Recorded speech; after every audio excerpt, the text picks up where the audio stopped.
Welcome back to the lab. I'm Dr. Small with A Stronger Foundation, the Executive Director of A Stronger Foundation, which is home of the Academic Success Plan for Kids.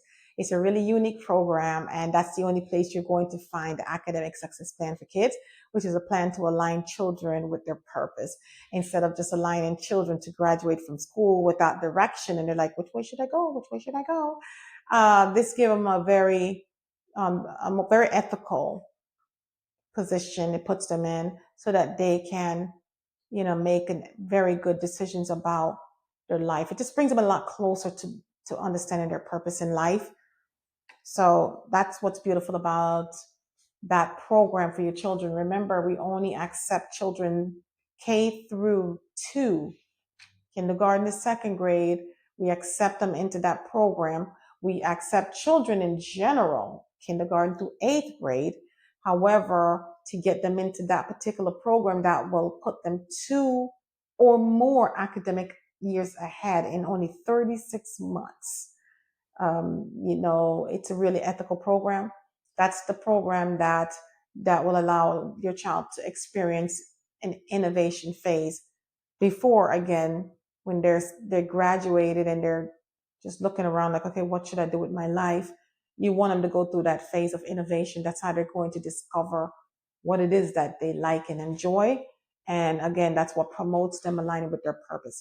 So in this episode, I'm going to do some, random conversations we're going to have before we get to series, So we want to talk today about, we've just finished talking about managing ourselves, which is a very excellent success skill, way to succeed. We have to be able to manage ourselves, right? And keep the disciplined side out and the lethargic side, muffled away somehow. So, yeah, exciting. All right, guys, I'm excited. I'm really excited. Okay, I won't do backflips right now. Okay, you probably missed the episode when I did that. No, when I get excited, I say to my scholars, okay, someone do a backflip for me. And they're always so excited. They're so adorable. So, anyways, oh no, I'm showing you my prop too early. You didn't see that. Listen, the prop that I have here, I want to talk about our children succeeding in school.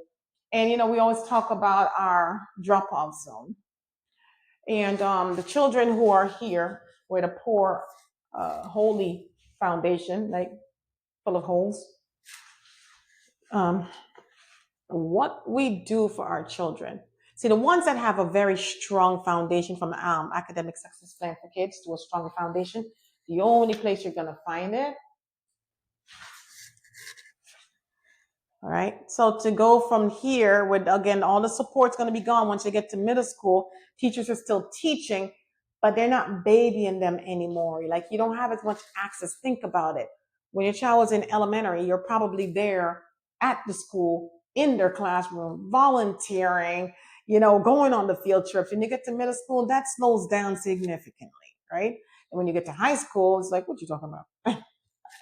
So anyways, to transition them now, okay? The only way to save them, we know that this particular situation, this foundation with all the holes, these children are going to drop off. Yes, they will. And that's an academic coma or death, whatever we want to call it, because these kids don't resurface. And as you look over in middle school, when they transfer, this is the same way that they look on their way for defeat, on their way to fail. Okay, people? All right. So the only way, what a stronger foundation will do for them, first of all, if they come to us in the right time, K through 2, this is what they're leaving 5th grade with. And remember, we leave a few spaces because we want to show that no system is perfect, right? But that's criminal.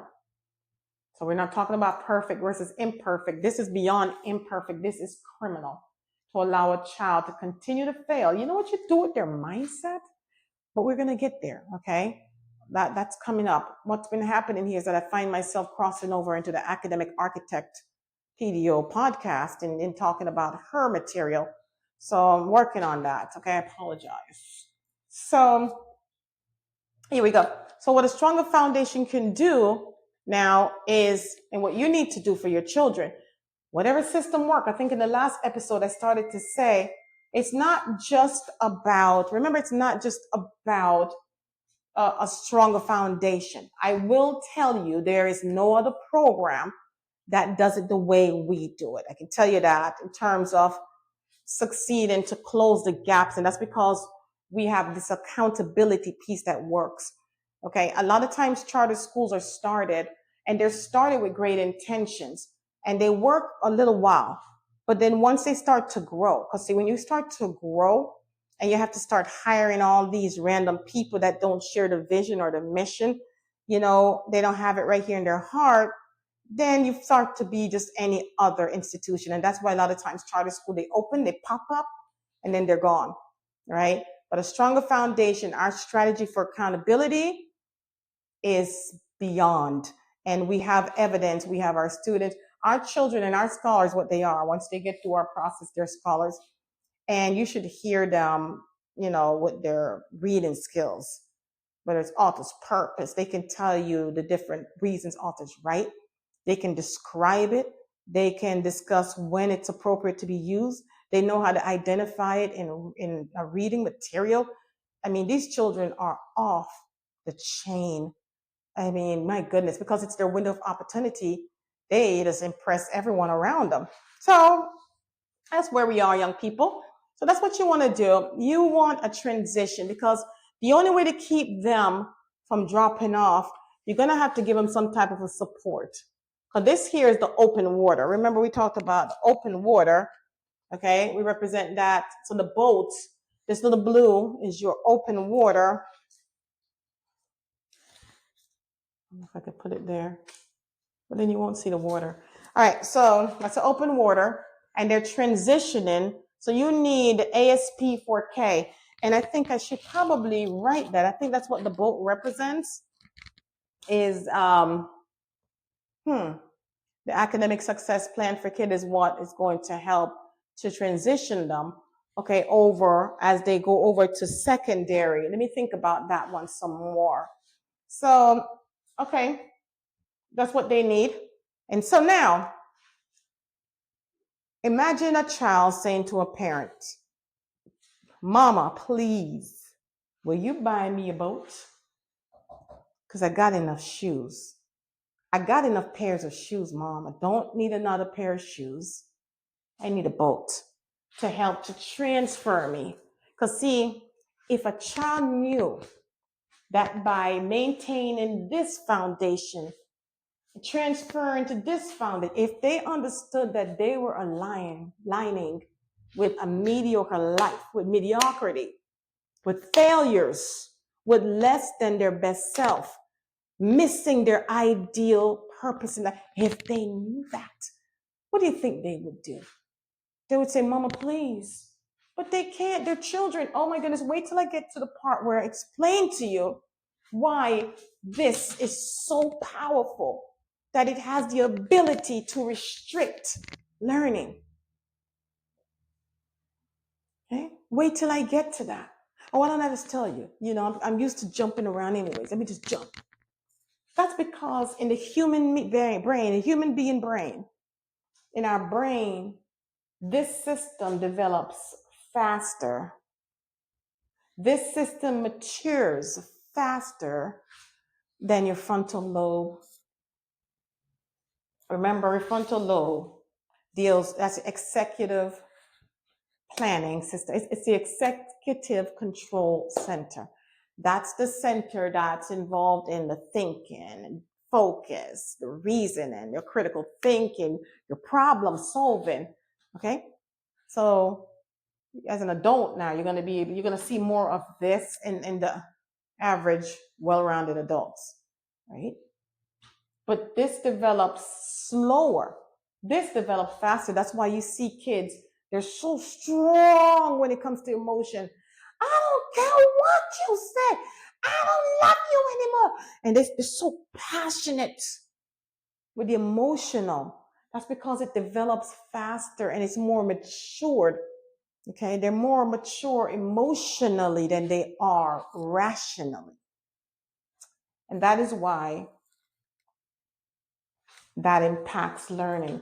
And it's a shame because, see, they're growing up and this is winning during childhood. This wins because it's maturing faster. This takes a back seat, which is the one that ideally you want to develop faster.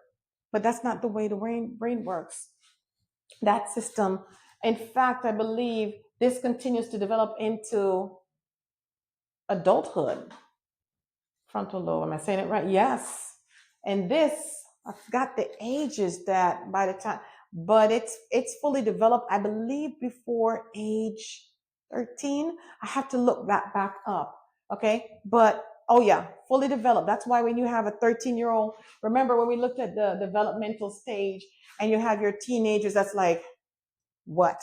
You want me to do homework?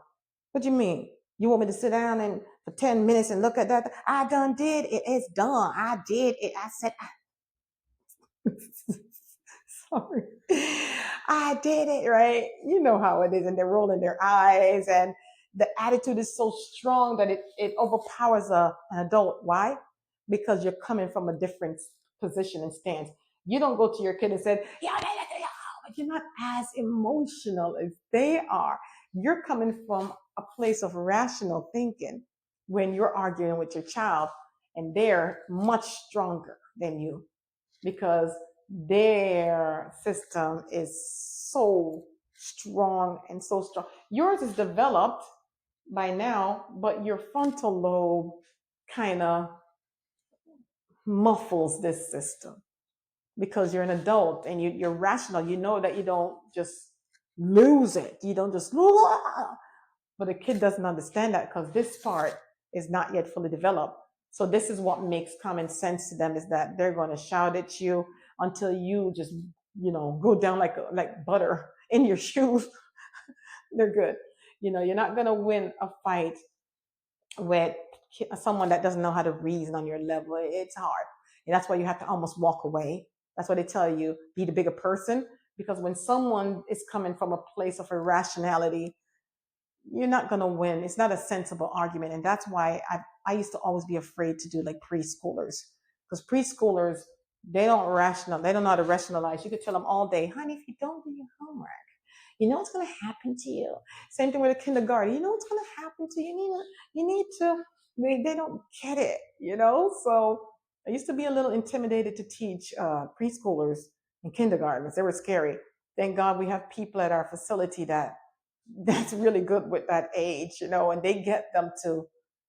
They work. It works. I don't know how they get them. We have people there that get these kindergartners to love learning. When the parents bring them in, they're like, no, I'm not going to do it. No, when they scream at the parent to behave incorrectly. But once they meet our staff and our team, I mean, you look at the same kid and you're like, what's happening? I do that a lot. It's like, we know what we're teaching and we know that's what's supposed to happen, that it's supposed to work. But when it does work, it's like, it blows your mind. Trust me. All right. So where were we now? Okay. Remember, you're responsible for keeping us together. All right. So I did get way off track, but I did talk to you a little bit about that. And novel seeking doesn't really apply right here. All right. So I'm just going to move on to the next topic. We talked about the boat. We said, Mama, buy me a boat because I got enough shoes. And you need to do that for them. And if they were able to think rationally, they would ask you to invest the money instead of buying them another name brand shirt and then saying you don't have money for, we don't like to call it tutoring because what we do is beyond tutoring. But instead of buying them another shoes, another fancy t-shirt, another fancy pants, right? You would understand the need to invest in education for your child and not just random.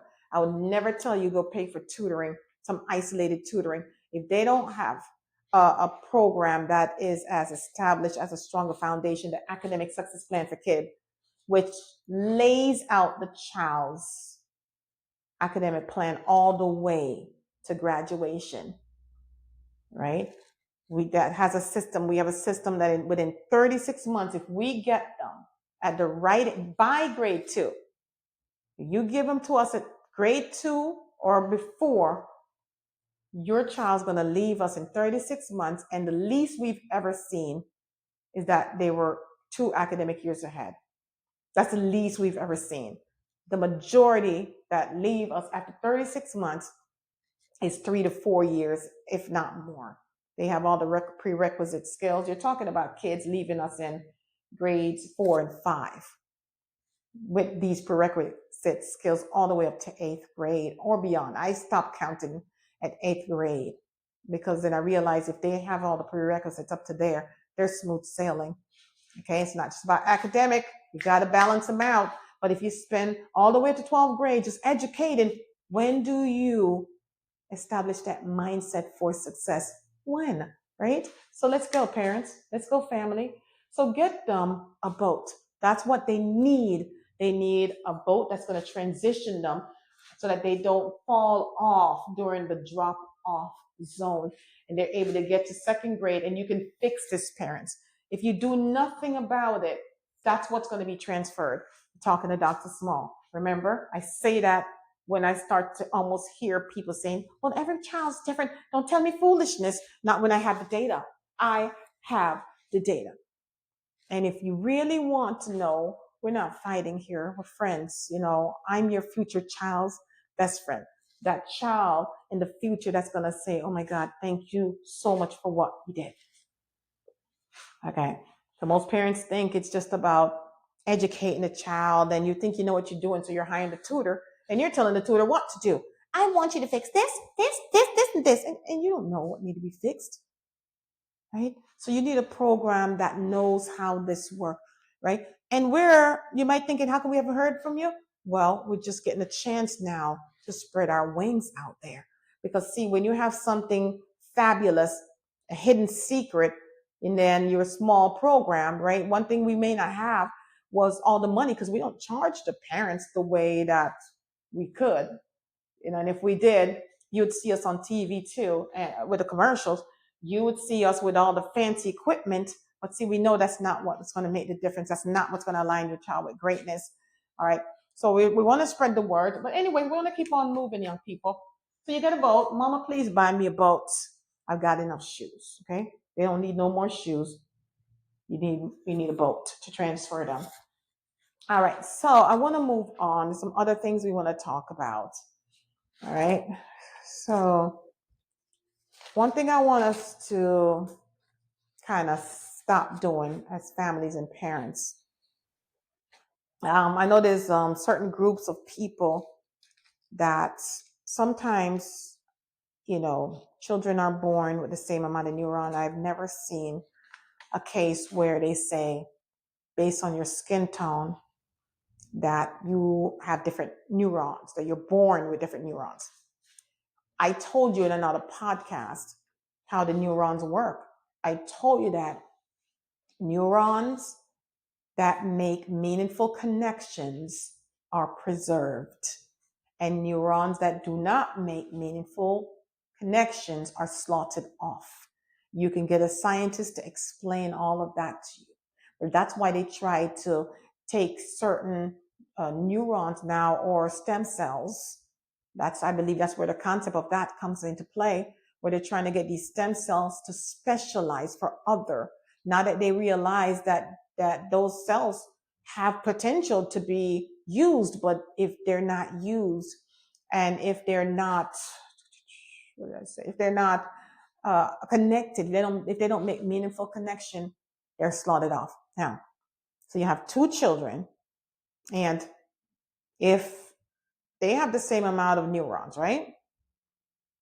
And if these 2 children utilize the same amount of neurons and make the same connections, these 2 children are going to have the same level of achievement, regardless of their skin tone. If their neurons are being used the same, they are going to have the same achievement. Not one. One's not going to be better than the other. Now, you might be thinking, well, they go to the same school, and they sit in the same classroom, right? So in that case, they are learning the same information. I don't think one child is told, you have to leave the class so that we can teach this child special and this child can be brighter. I don't think that's happening. And to be fair, I don't think it's happening this way either, where the teacher is saying, you know, we're about to introduce um, some very complex and high order thinking. And I think this child can process that. I don't think this child can. The bottom line is, I don't think it's happening in either condition. Okay. I think both children born with the same amount of neuron have the same access to equal learning opportunities, the same library. I don't believe there's a section anymore where only this child is allowed to go and read those books for advancement. I don't believe this is a section where only this child is allowed. Okay. Equality begins right away when you're born. Okay. Now, we're not talking about a child that maybe have a real learning impairment. Remember, all of our conversations are dealing with children who have regular neurological capabilities and the same abilities to learn, right? And skin tone don't impact that. No matter what your tone is, you can learn unless you have a real neurological condition. So whatever happens, let's say now we're in preschool. And if one of these children fail to understand the alphabet, the sounds, and how to make blends, then that child is going to be at a deficit. But not because of their skin tone and not because of the way it was taught, just because somehow they didn't make meaning, whatever was happening. Now, don't forget what gives kids some time an advantage. What's happening outside of the classroom? Does one of these children go home and maximize the skill? Does that happen? Does one of these children go home and whatever concept was introduced in class, do their parents say, babe, you just studied fractions. Why don't you practice these 10 or 20 problems before you go outside to play? Right? Is one of the parents doing that? Because if this parent does that, this child's going to increase in achievement. But if this child's parents do that, this child's going to increase in their achievement. Okay? But starting out equal. Now, what's happening at home also? What is this child hearing on the television program that's playing versus what is this child hearing? Because don't forget, background knowledge is also built in that way. A teacher is a teacher. Whatever they're watching on that YouTube channel, any one of them. So what is this child watching on YouTube? And what is this child watching on YouTube? Is it educational or is it just some random video that's showing them, some kids like videos that like just joking around and showing kids being rude in class or whatever. I don't know what's influencing them. Is one of these children hearing news on the television? And even though news can maybe is boring, it's a background noise that they're hearing that's still being digested because the brain's picking it up. So is there a way that one of these children are actually being advanced based on what they are now hearing at home? That's helping. Whether or not they pick up a book, is mom and dad on the phone talking to an executive or discussing, I don't know, let's say, are they discussing the climate change situation that's impacting our world? Is one of the TV station that a parent may be watching, is it talking about the the the green, the climate change, right? What are they talking about? Are they talking more scientific information being discussed in the home?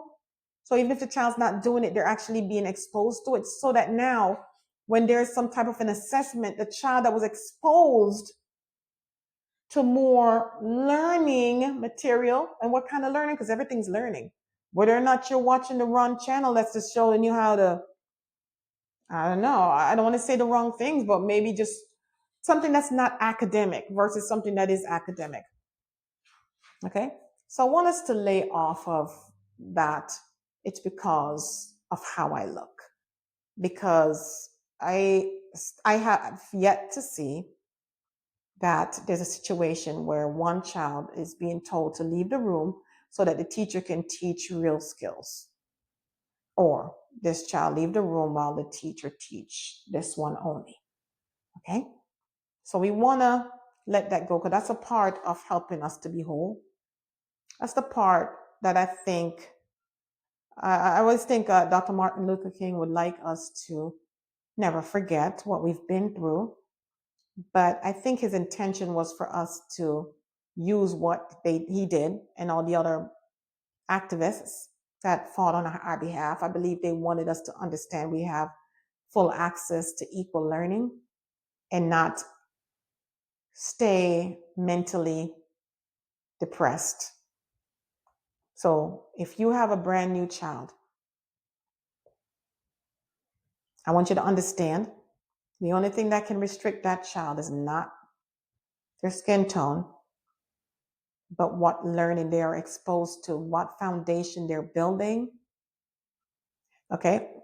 If one have more background knowledge, especially if it's scientific, again, that what happens in home and what they listen to, what they're hearing, what they're exposed to, sometimes it's more powerful than what they're learning in the classroom, depending on their age. So there's no reason why a kindergartner can't listen to climate change ideas, okay, and understand what it means. You know, one of these children develop global awareness and start to learn just what's happening around the world. They're not being tested on it, but they're developing prerequisite skills. They're developing foundational and fundamental skills, and it's allowing them to tap into different parts of their brain that probably wouldn't be used for a while. So when we talk about neurons and not making meaningful connections, I don't know when it gets lauded off. I know that when they're young, it's a big cut. But as we grow up and we see people who are unable to think critically, is it because when they were younger, they didn't get practice with critical thinking? You know, if you just turn 45 years old and suddenly you have to start thinking critically, it's not an easy thing. It's not a natural thing. You know, deep reasoning and making connections and for your brain to make these networks and get used to making those networks. You know, otherwise when a child gets older, they're going to say, child, my brain hurt. No, that's too hard. That's too complicated. But if you set those schemas when they're very young, so they have a little house. So when a concept is discussed, they can understand, they can tag along. That's what you need to do, families. That's what we need to do, parents, okay?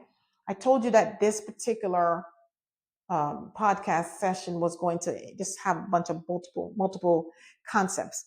But that's what I'm saying to you. I want us to stop saying that it's because I'm this skin tone or because I'm this skin tone, why I'm not achieving well or why I'm being passed over.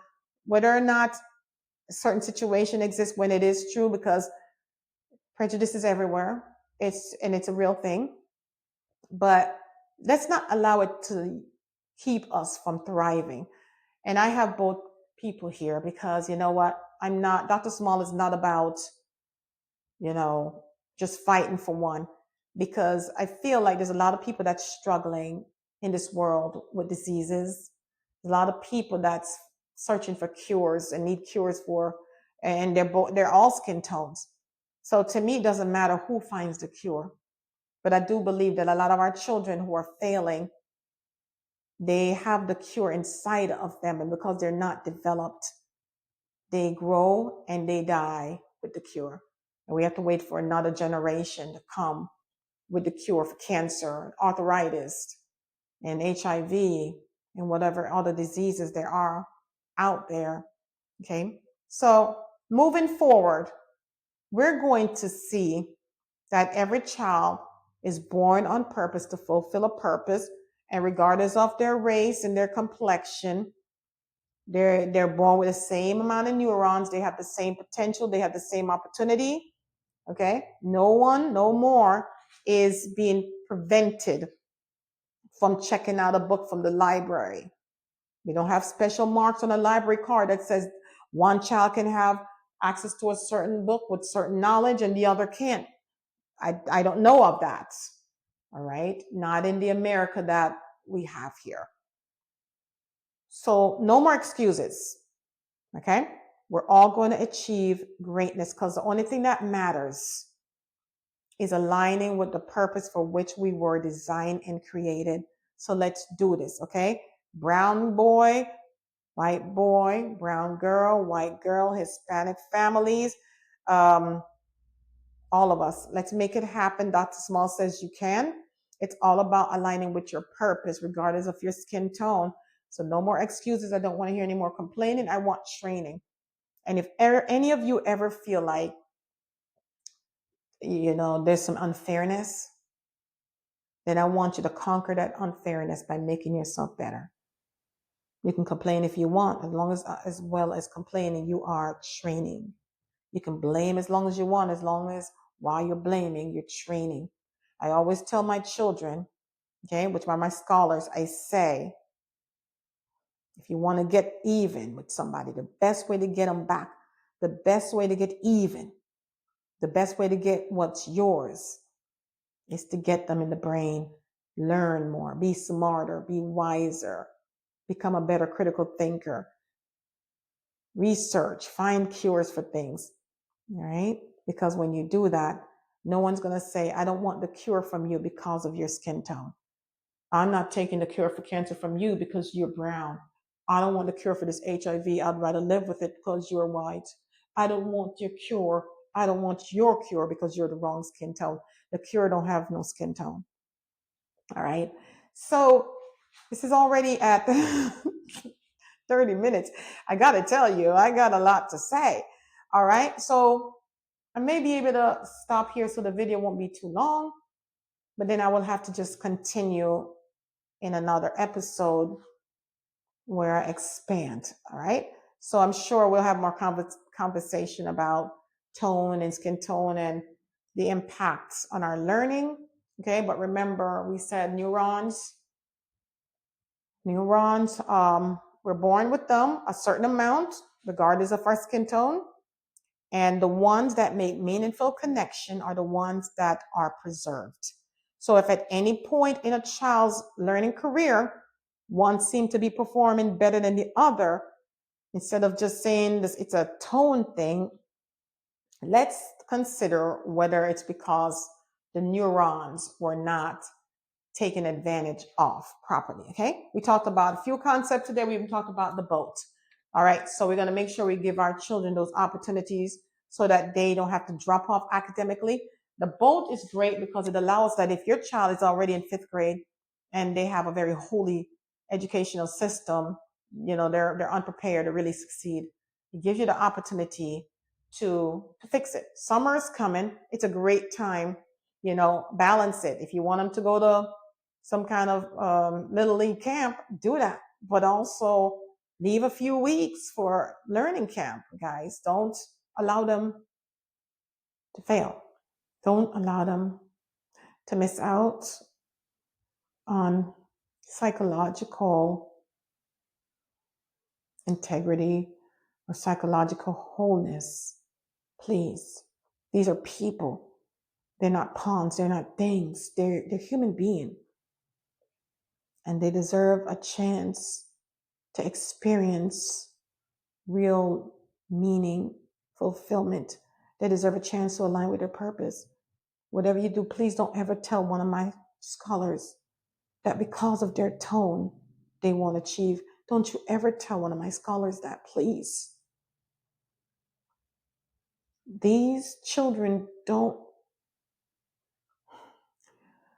what I'm saying is they belong to you, but you don't have the right to restrict their ability to thrive and their ability to succeed and to be whole and to be one. All right, families, I appreciate you tuning in. I appreciate you listening to my unscripted lab conversations. It's always all over the place, and you ride the wand with you just ride it with me. Thank you so much. All right, so we'll come back and we'll continue, and we're gonna do another that just talks about a few random concepts before we start other series. Thank you so much for being here. You are incredible. Thank you.